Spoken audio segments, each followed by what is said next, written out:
Hello and welcome back to Love Advice TV. My name is Coach Adrian and I have the honor to be joined by the most famous European love coach, Mr. Alex Cormont. Thank you so much, Adrian. Hi, everyone. Very excited to do yet another video with you, Alex, and for the amazing Love Advice TV community. You guys bring us so much joy and so much happiness. Thank you for giving us purpose. Our subscribers list keeps growing and we are blown away. And we never thought that this would ever be possible when we embarked on this journey a few years ago. And I'm so happy that we can empower people all over the world to find happiness and love. This is the best job in the... It's not a job. It's not a job. It's just sharing the best and giving life. the best life. That's absolutely right. So today we wanted to do a video on a topic that we've covered recently, but there were so many questions and people have asked for a follow-up that I said, Alex, we have to go back in the studios and we have to talk about this some more because it's very, very important. And perhaps on other channels of so-called experts, you will not hear some of these topics addressed, but we understand that it's the big elephant in the room and something that needs to be talked about because sometimes you have to move on. Sometimes you have to let go. And so the question is, when do you stop trying to get your ex back? And here at Love Advice TV, we are not trying to bullshit you. We are trying to give you honest feedback. And every day, I unfortunately and fortunately have to tell people, clients, hey, you need to move on. You need to move on. And very often, clients of mine tell me, I think I need to move on. And it's great to hear that. So when do you think that it is appropriate for individuals to stop trying to get their ex back and to let go? So there is two situations that I have in mind. The first one is when you tried everything. For example, if you did the no contact, the letter, you tried to the attraction process with your ex, and you feel that everything is not concluding to the situation that you can get back together, I feel that you should move on.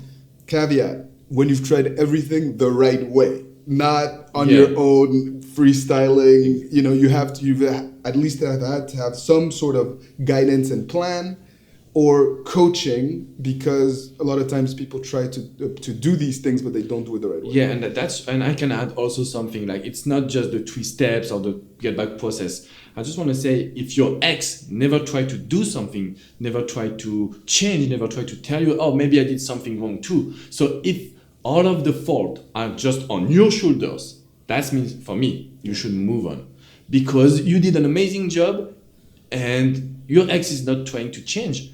You're not the only one in a relationship, so you need to be careful about that.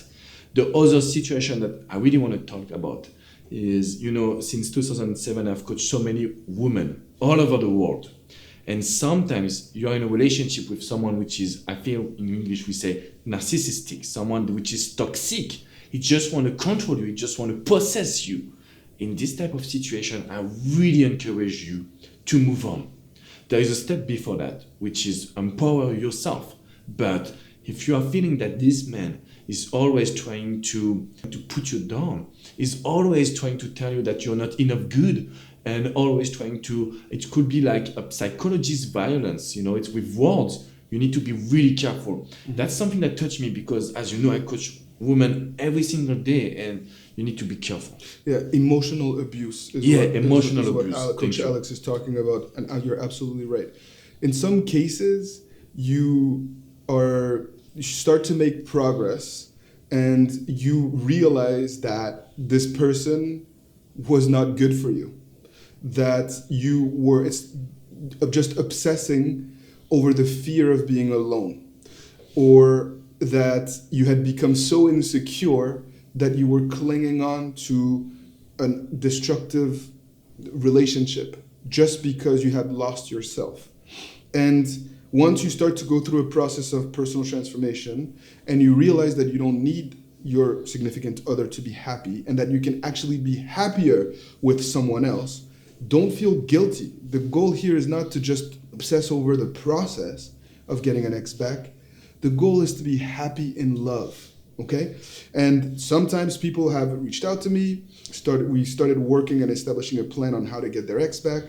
Their ex has tried to get them back and they decide, you know what, it makes no sense. And this might scare you because you're obsessing over this one individual, and I understand, but I'm here to tell you the truth. And sometimes, getting back with this person is not what's best for you.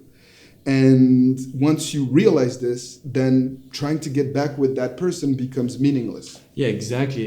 You need to focus on your personal happiness. You need to focus on what you want for your future in your relationship. So don't be mad, sad, or don't try to make some other people happy. It's just about you.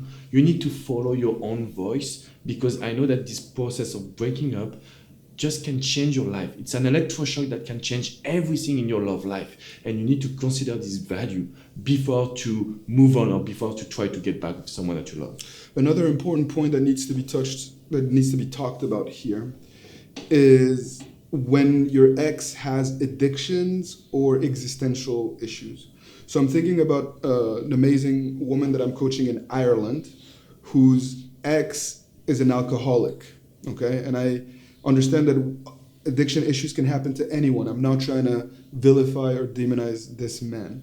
Or another situation where I'm coaching a man in New York whose ex-girlfriend has severe addiction issues to prescription medication. And in these situations, this is one situation where it goes above and beyond the scope of your personal transformation. You can do everything right. You can, feel that electroshock that Alex is talking about and become your best self, the higher, better version of yourself, and truly be happy and not codependent. And your partner can't keep up. Your partner is stuck in the mud, like I like to say. And they can't get out of their own way because of their addiction issues or because of their existential issues. And sometimes you have to let it go. Sometimes you have to recognize that you cannot save this person from themselves.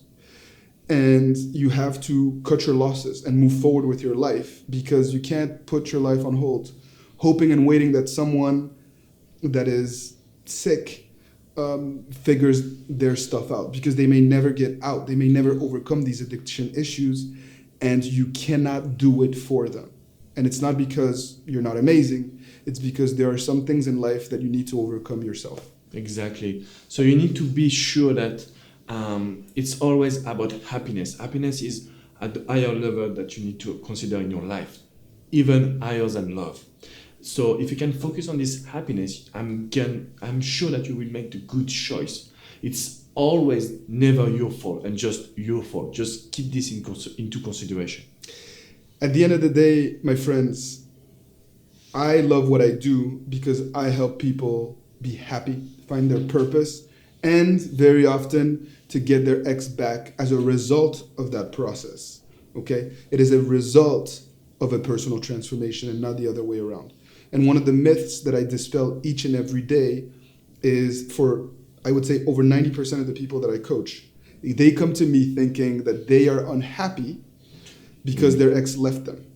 And that once we are successful in this process of getting their ex back, that everything will be great, that they're gonna be happy again. And that is a myth, and it's a very dangerous way of thinking, because when you're in that mindset, you've already lost, because you're putting them on a pedestal. You depend on another human being to be happy. How could you not put them on a pedestal in this picture in this way? So no, the truth of the matter is that you were unhappy, and so you pushed your partner away. You lost them in some way, shape, or form. And once you find yourself again in your happiness, as a result, you will be in a position to win them back. And it's so simple, but yet so powerful, because once you've understood that, you've understood our philosophy. And then it's a question of just making sure that we help you with the right plan to get there. This is something really important that you need to take into consideration, because it's never possible that your partner is not happy and you're so happy in the relationship. That doesn't mean that you don't want to get back together, but it's just the happiness was not here, and we can find a solution. Then everything will be clear. It could be to get back together, or to move on because you know that that person is not the right one for you. Alex is so right. It's a relationship. There's two legs to the relationship. If one leg is unhappy, the table will be possible. Unstable. So it's impossible for one person to be fulfilled, thrilled, happy, and for the other to be completely out of it. Or very, very, very, very, very rare. And so that's why you have to approach the process the right way. And if you need to move on, let it go. It will not be the end of the world, okay? As long as you've done the work, as long as you've approached the process the right way. And we can really help you. So you can just give us your question in the comments below, but also come on with myexagain.com because we will be here in the coaching session, the coaching page to just give you the advice tailored to your situation. As always, my friends, keep fighting that good fight. And we will see you soon in the comment section, on the coaching page, in our free guides, and the masterclass. We're everywhere. So we're here for you. See you soon. See you soon, guys. Bye-bye.